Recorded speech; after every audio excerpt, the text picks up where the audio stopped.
Hello, everyone. Thank you. Can you hear me all right in the back? I can hear me, so I'm thinking we're probably good. Today, I'm going to talk to you about building the real-time web, building real-time features using Python and the aiohttp library. And the impetus for this talk is really to get out in the world a tutorial that starts from pretty high-level considerations of real-time architectures and drives right into digging into code examples and looking at how to build that. So as Amin pointed out, my name is Sengai. I'm a full-stack developer at SurveyMonkey in Ottawa, and I work on collaboration and enterprise tools there. And as I said, I'm going to take you through building real-time apps with the aiohttp library. And in particular, I'll be discussing why you'd want to build a real-time feature in your app, the web protocols that you can use to do this, and then, again, we're going to get hands-on with some code to implement the APIs. Since there's going to be a lot of code, if you want to follow along on your laptop or on your phone, you can load these slides using this bit.ly link. But they should be pretty big on here, I think. So to jump into it, when I'm talking about real-time apps, I'm talking about an application where the data is delivered as soon as it's available at your server. So usually it needs to be delivered while it's still relevant to the client. And often the value of the data that you're delivering is a function of the timeliness that you can get it to the client. So for example, you might want to present something like a live dashboard.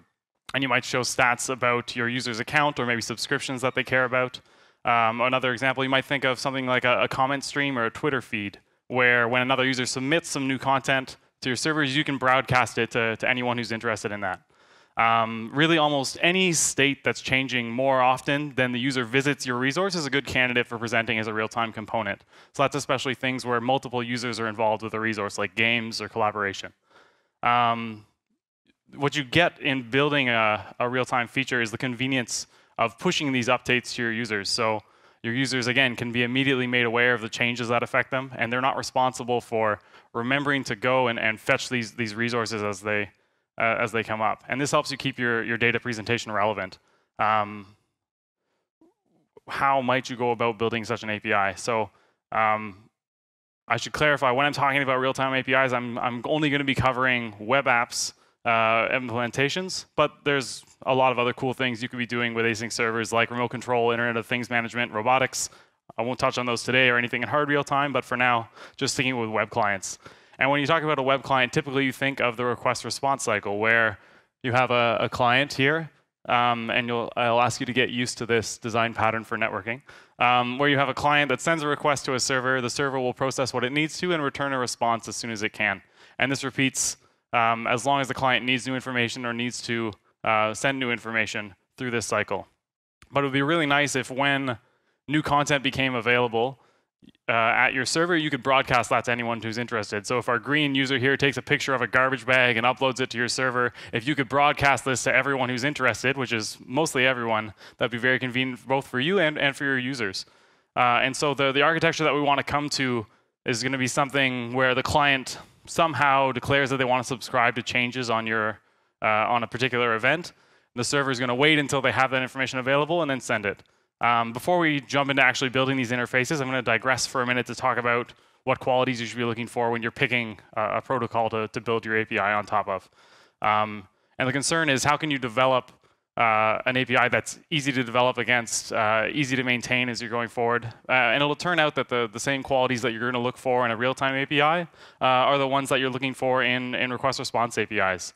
So in particular, you want to pick a protocol that has a good ecosystem of mature tooling. And with HTTP, you might think of something like CURL or Apache Bench, both of which are very robust and fairly familiar to developers. Another consideration is that the steps for making a connection to your service and then communicating with the service should be as simple as possible. So take, for example, something like memcached, where when I want to fetch a value using the ASCII protocol, I can send get and then the key name, and the protocol is easy to understand for developers, and so a lot of developers end up using it. And if you compare that with, for example, an admittedly extreme example of Bitcoin signatures, you want to tend to prefer the simpler protocol where you can. Bitcoin obviously is an extreme example. It's a very complex process, and so people have ended up building abstractions on top of this to make it easier, which brings us to the next consideration. your protocols, as much as possible, should offer high-level abstractions to develop against. So in another comparison, here's how you would copy a file with Python shell util. It's a very nice abstraction for you. And to do the same with file objects ends up being more complex, and you don't get all the benefits that the abstraction gives to you. So we'll see this pattern repeated again when we come to WebSockets a little bit later. The last consideration is that scaling across nodes, across deployments, and across time should be simple for your service. So with stateless service APIs, it's very easy to scale horizontally by deploying your service to new nodes as traffic increases. Because responding to client calls doesn't have to consider previous state. But as we'll see, some kinds of real-time features will benefit from a stateful interface. And this brings with it a number of difficulties in scaling servers. So that's something to watch out for if that's something that your domain needs. And so finally, what are these simple real-time protocols that I'm talking about that are easy to understand, easy to scale, easy to develop against? And really, there's a large number of mechanisms you might use to build a web component like this with XMPP, for instance, or WebSockets, or maybe WAMP. But given the preference, again, for an API that meets the criteria we mentioned, and serving specifically web clients, I'm going to focus on 3 today, which are long polling, HTTP streaming, and WebSockets. And so to start, so HTTP long polling, this is very easy to build, very easy to consume and scale. It's one of a family of techniques, sometimes called Comet, where a client sends a request, and the server might wait before sending a response. And so from the client's perspective, it's just HTTP with a very, very slow server. It's supported in every browser in the wild, and it's not very resource intensive on a server. And so by deferring its response, the server holds the connection open and has it available to push new updates as soon as it's available.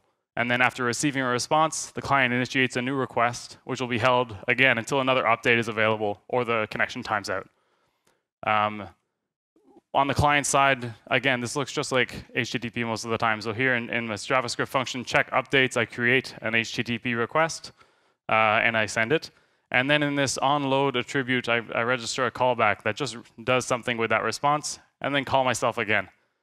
So if I have a disconnect or if I get an update, I can continue receiving new updates on the new connection. You'll want to use long polling for a lot of use cases. It tends to be great if you need your client to stay synchronized with server state, or your client needs to subscribe to changes on a resource. It's a very simple protocol for building these kinds of interactions on. You might also want to have a RESTful endpoint that serves both an initial data fetch and then streaming updates thereafter. And that's simple to build into HTTP long polling as well. Things to watch out for when you're using it include there's a blackout period when after receiving a response from the server and before the client can send a new request, there's this period where the client cannot be made aware of any new changes in state on the server because that connection doesn't exist. If updates are happening more often than the connection timeout, which is usually about 30 seconds, then you'll end up using unnecessary bandwidth with the client sending new requests all the time just to renew the subscription. And finally, events that happen faster than the message round trip time can end up causing a backlog of messages if your API is not specifically designed to address that. I'll touch quickly on HTTP streaming, or also known as server-sent events. And here the client sends an HTTP request, and the server replies with an indefinitely long, chunked response. And so while the client is waiting for the end of the response and the connection remains open, the server is able to push data chunks as soon as they become available. And barring errors, the connection just remains open until a terminating chunk is sent from the server. In terms of actual protocol, it's just a very simple extension of HTTP requests. So here I'm sending a GET request with this not technically necessary except event stream data type header. And in my response from the server, I'm sending back my content type event stream and letting the client know that it's a chunked response. So they'll keep waiting for new pieces of information in that buffer. I have this optional retry time here. And then the typical event that you're sending from the server has an ID with which your client can know at what point in a timeline of events they have an update. You have an event name, which you can dispatch multiple events and route on multiple events with. And then you can have as many lines of text data as you like. On the client side, this ends up being very simple. You have this event source API, which you point to your endpoint, and then you add callbacks on it. So here I'm listening on the event name foo, and I'm processing that however I might like. And you can register as many callbacks on as many different topic names as you like. This API also handles reconnections and error conditions for you. So you'll want to use this when the client needs to subscribe to very frequent changes with low latency. So again, with HTTP long polling, you had the problem of making these reconnections after every update. With HTTP streaming, that connection stays open for the server to keep pushing events.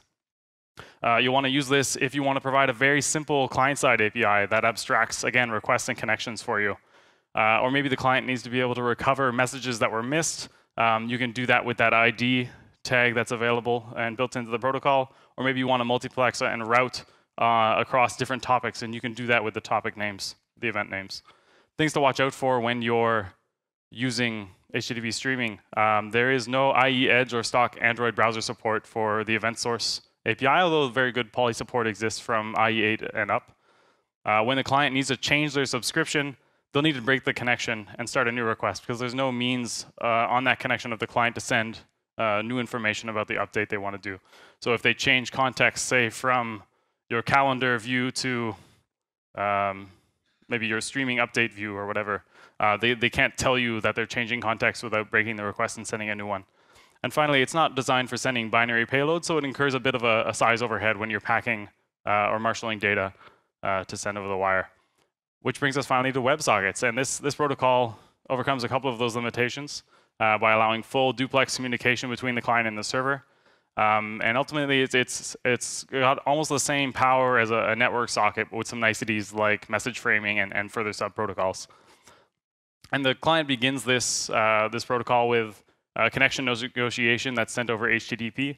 And the server sends back a corresponding handshake and says that we've upgraded to this WebSocket protocol. And once this connection is established, both the client and the server can send message frames of either text or binary data. And so on the client side, this is going to look very similar to the event source API we looked at. So we create a WebSocket object and point it to the endpoint that I've exposed.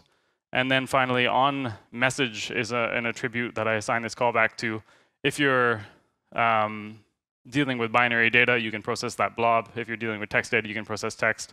What this leaves out, mind you, is, in this particular example, is error and connection handling, which you don't get out of the box with this WebSocket object. What is it like to develop against this locally? So you can curl this endpoint with a number of headers, and you'll get back the first part of that handshake. But there are, since there's this handshake mechanism and it's not quite the same as HTTP protocol, different tools have been developed to work with it. WSCat is a very good tool in this regard. It's a bit like netcac for WebSockets, and you can communicate in 2 ways with this web server. You'll consider using WebSockets when the client often needs to change subscriptions, again, changing contexts or changing channels. The client needs to send data to the server quickly. So since you have this open connection that the client is able to send data upstream to you with, you can save, if it's quite a high performance application, the round trip time of establishing a TCP connection in that case. If your application benefits from stateful connections, you can accumulate state on these WebSockets and learn and then have this information about your client. If you need to send binary objects or custom encodings, this is a good choice. And maybe you want to build your own protocol on top of it, or something like WAMP is a good example of that. Some things to watch out for when you're using WebSockets. You don't have support under IE9, although there are many polyfills for that, but their performance is varying. You can run into head of line blocking with large messages. If you have a large message, it can block the delivery of other frames. And so you'll have to think about chunking your messages into smaller pieces in that case. It gives you a relatively basic abstraction to deal with. So you don't have automatic reconnects, you don't have status codes, you don't have headers or routing. Sometimes you'll have to deal with hostile connection paths. So either aggressive proxies, firewalls, virus scanners, or more often the case, just oblivious ones that won't realize what protocol they're dealing with, assume it's HTTP, and mess up your payload on its way through. And finally, load balancing with WebSockets and with stateful connections can be quite hard because it's hard to predict the resource usage of a long-lived connection. Let's take a look at building out a server that supports real-time web protocols using these 3 protocols and using Python. In particular with the aiohttp library. So this is an asynchronous web framework that provides both client and server APIs. It's built on the asyncio event loop, so it's an excellent choice for building out HTTP apps with long-lived connections. It's got great routing and middleware support. It has WebSockets built in, both on the client and the server APIs. And there's a large collection of libraries that are available for it. And as Yuri has shown you, you can build your own. The pattern that we're going to be going through as we build these APIs is going to stay the same, roughly, for each of the kinds of protocols. So we'll define an async function that takes a request. We'll then connect to our streaming source of truth or some resource.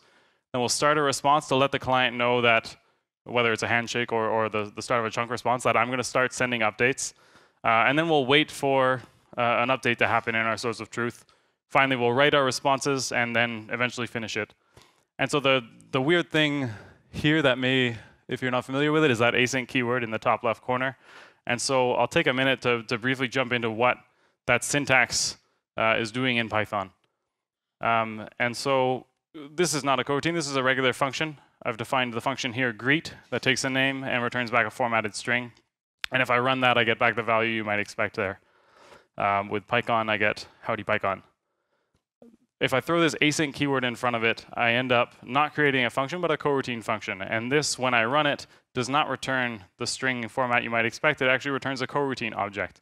The coroutine object is built on top of Python's generator protocol, and you can run it like a generator. So you start off a generator. Typically, you iterate through one by sending a value to it, sending the value none as a sentinel. And so if I send the value none into my coroutine object here, it tries to iterate through its code that's available, through the execution that's available to it, and it finally raises a stop iteration error with the value we expected packed into that error. So we can abstract this this chain of error here with this run function, which takes a coroutine object, it sends in the none value, and finally catches that stop iteration and catches the value. This is oversimplified, but it'll do for this example. And so if I run that coroutine object here, I get back the value we expected, howdy PyCon. I'll ask you to remember the run function here, and then I'll define a new coroutine function called random greet, which gets a random number. And then if the length of the name that we pass in is longer than that random number, then I'm going to defer to my greet coroutine. And I do that with this await keyword. So that's going to drive the next coroutine that I'm referring to here, greet, and wait until it has that value available, and then finally we'll return that.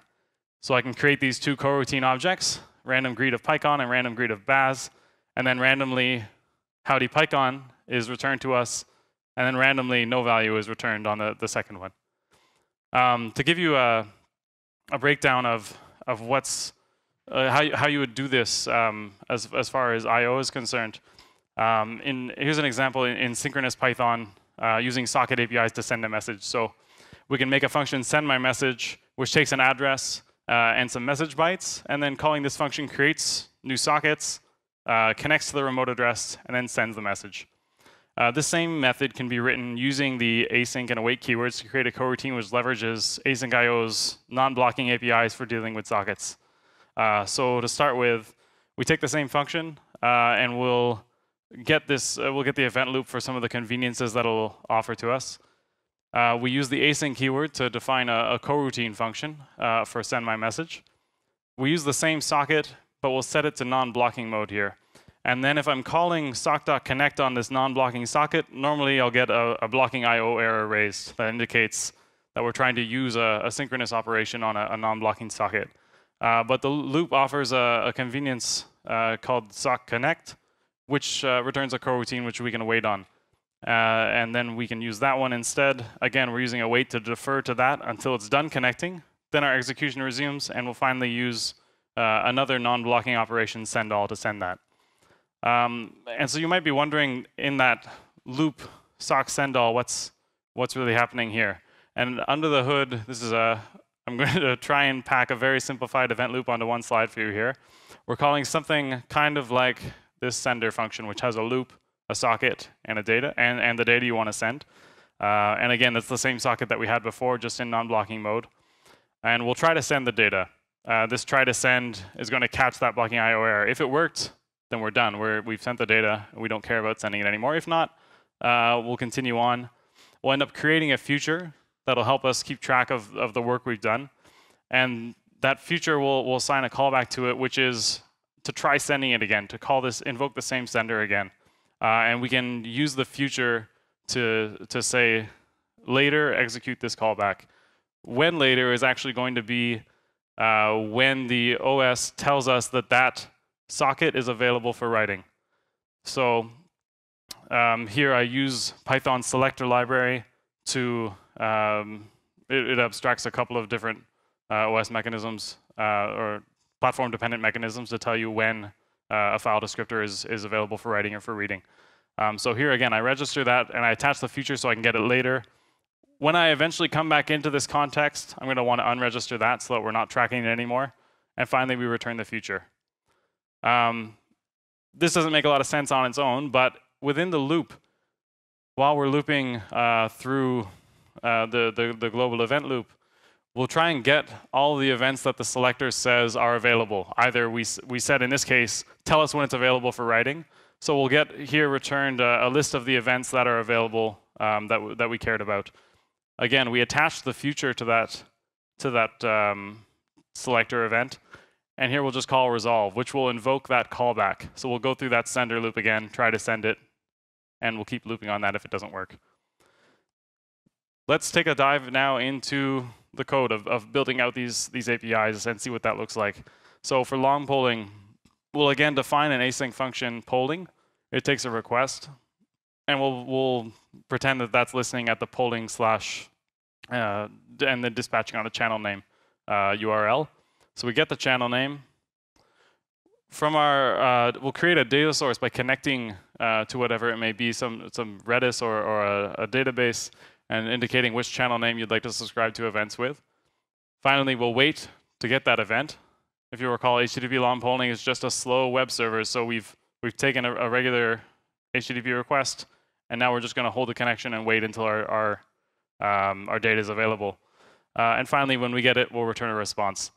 And that's the gist of what HTTP long polling looks like to build out in aiohttp. It ends up being relatively simple. As I said, you can do, it's easy to build a RESTful subscription on top of this, where if you get a regular request, you return the payload that the end user expects. But you can just include this etag ID here that they can send on subsequent requests with this if none match header. And if they do, then I'll wait to send a response until I've got a new update for them. Just to show you what that looks like, we take the same function here. We look for this header, and then we indicate that we only want updates since then, or if not, return the full data. And then again, we just include the etag header for the latest ID. Just to give you an example that is possible. Moving on to HTTP streaming. Here I define, again, another async function, stream. It takes a request. We do the same thing, getting the channel name and subscribing to changes or opening a connection to our data source. And the next thing we'll do is prepare a response object. In this case, it's going to be a stream, a chunked response, and we'll send back the headers that we're sending an event stream. And I'll start by sending the first headers back to the client that says, this is a chunked response. Please wait until I close this connection until you stop reading. And then we'll do the same thing as before. While our data source has messages available for us, we'll get them, waiting as long as it takes, and then we'll send it back to the client. So we'll write it on the response, and then we'll drain the write buffers. And finally, we'll return that response. With WebSockets, this looks largely the same as it just did. So again, we take the we define a coroutine function, in this case WS. It takes a request, and we get the channel name. We subscribe to a data source. In this case, we create a WebSocket response object, and we'll do about the same thing. This sock.prepare, instead of sending initial headers, negotiates the handshake for us with the client. And then after this point, again, we have a duplex channel available to us. In this example, I won't be looking at handling client communication, but we'll only be sending with it for now. So again, we'll do the same thing. While the data source has new data available for us, we'll get it, we'll format it, and then we'll send it, and then we'll clean up after ourselves. But it's much the same pattern. So this ends up being very easy to implement in aiohttp. hooking that all together and running it as a server is also fairly simple. So from aiohttp, I can import this application object. I'll create it. I'll add my data source, which I was using through those functions to subscribe onto things as a quasi-global. And then I'll just hook up those routes to those async functions that I had and finally run the application. And so to wrap up here, things that you'll want to do or what real-time APIs help you do is engage your users with relevant content, with content that affects them at the moment that you send it. You should choose simple protocols to do this and write simple interfaces that are easy both for you to develop against, that are easy to maintain, that are easy for other third parties to start developing against. And finally, you should do this with Python. Python has all the libraries that you're used to using. It's got a quite good ecosystem around these kinds of APIs now with aiohttp and the libraries that support it. And it's not strictly necessary to jump to another language to do this kind of work now. In fact, you should do this with Python right now. So if you want to pull out your phone, you can go to this link and then look for that purple deploy to Heroku button, and in about a minute, you'll be running a real-time Python HTTP streaming server. So you can do that on your laptops or your phone if you like. Finally, I'm going to link here a few resources that you may find helpful. The asyncio docs are very good. The HTTP docs are also good. As far as networking and protocols in general, I highly recommend the High Performance Browser Networking book. It's available online. And I'll shout out very quickly Brett Cannon's Sans.io project, which is looking at building protocol libraries that are agnostic of the wire format that they're sent in. That's all I have for you guys today. Thank you very much.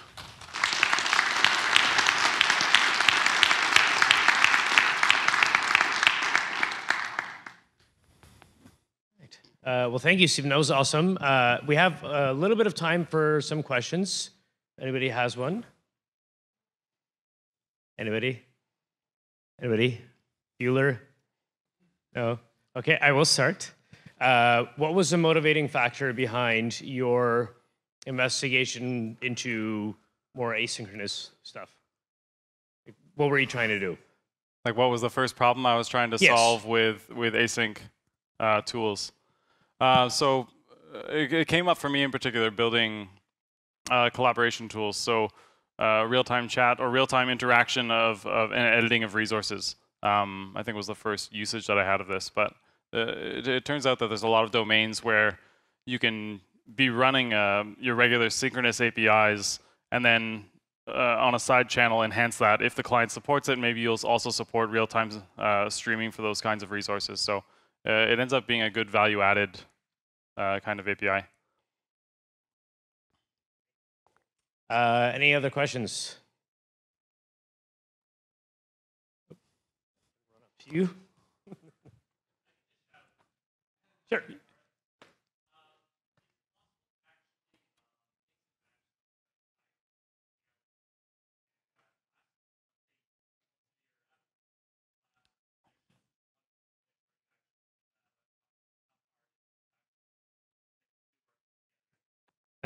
Sorry, just to repeat the question. So how hard is it to get Flask and HTTP to work together? Yeah, and so the question also touched on, can I get WebSockets into Flask? And I'll address that quickly first. There are means of getting WebSockets, say, into a Flask application or into a Django application. As far as running aiohttp within a synchronous framework like Flask or like Pyramid, it's not possible because not possible in the way that I've shown it here, because aiohttp counts on having one top-level event loop that's driving all of the interactions as far as request and response.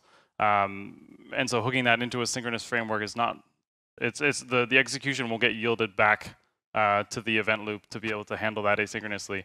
A good way, if you already have a quite mature Flask app and you don't want to break it or mess with it very much, is just to run an async server behind a different endpoint or in a different node.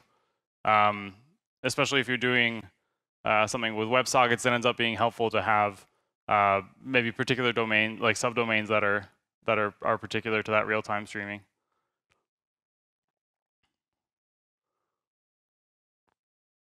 I think that's it. Thank you, everyone. Thank you.